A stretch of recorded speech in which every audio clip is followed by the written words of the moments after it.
you are our first recipient of our Excellence in Service to the Field of Virtual Exchange badge. So how do you feel about that? Many Well, congratulations.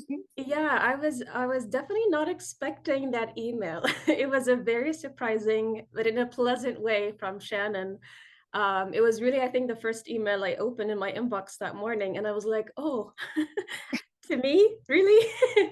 There's so many people who are doing really great, work out there. So I'm really humble and really, honored to receive the badge and this recognition from the community. It just gives me more energy to, continue the work I do and to keep reflecting on what we're producing, right? Yes. Whether it's design programs, implementation, literature.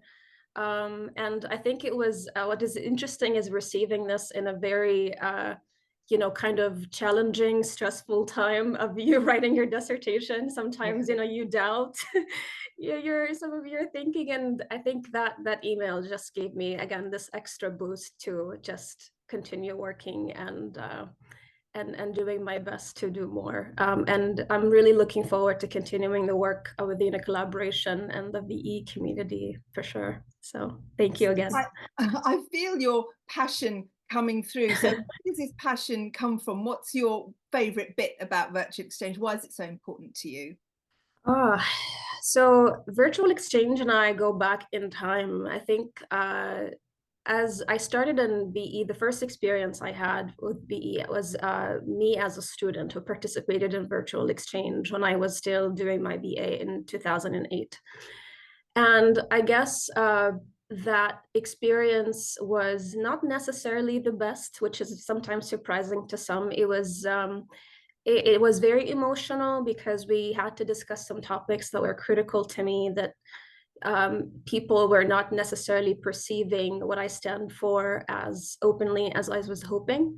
So you can say my first experience with it was with tension, miscommunication, which possibly is not necessarily a reason for somebody to continue exploring a field.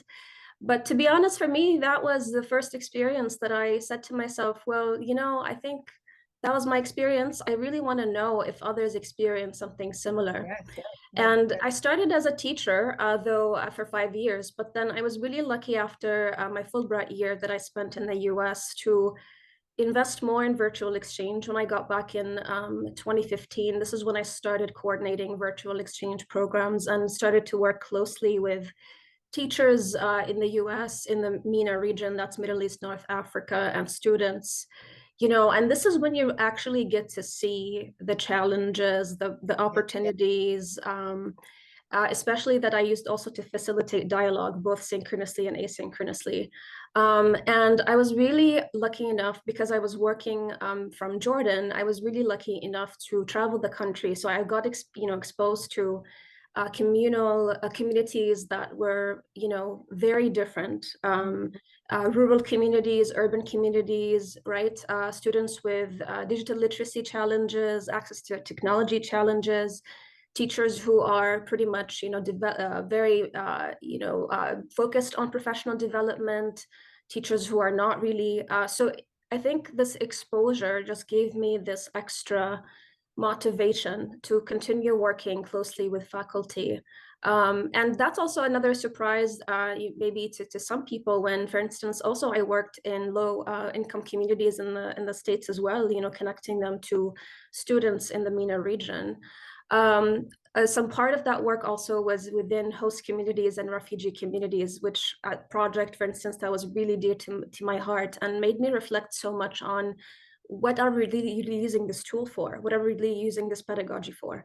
So this is really, the profession itself and practicing and coordinating and designing materials and seeing those challenges, working closely with students and teachers alike, made me more interested from an academic kind of, point of view to pursue my PhD in the field, because with my master's I focused on intercultural competence, and to me that's really the core focus that it's really dear to me, being in intercultural education for years. That's So again, when you notice things, when you actually live them with the students and instructors or teachers in the field, it gives you a very unique exposure to how then you want to carry those questions that come to you to research and to academic discourse and conversations. So that's in brief. I had my personal story that made me really want to continue and explore it more, and then working closely with